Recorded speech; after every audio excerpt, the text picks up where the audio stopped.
आपण त्रास विसरतो, पण मुद्दामून त्रास देणाऱ्याला विसरणे कठीण का जाते? जेव्हा आपल्याला दुखावले जाते, विशेषतः मुद्दामून, तेव्हा त्याची तीव्रता अधिक असते.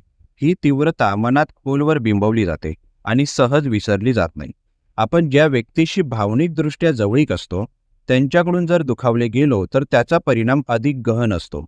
ही भावनिक गुंतवणूक आठवणींना अधिक मजबूत बनवते.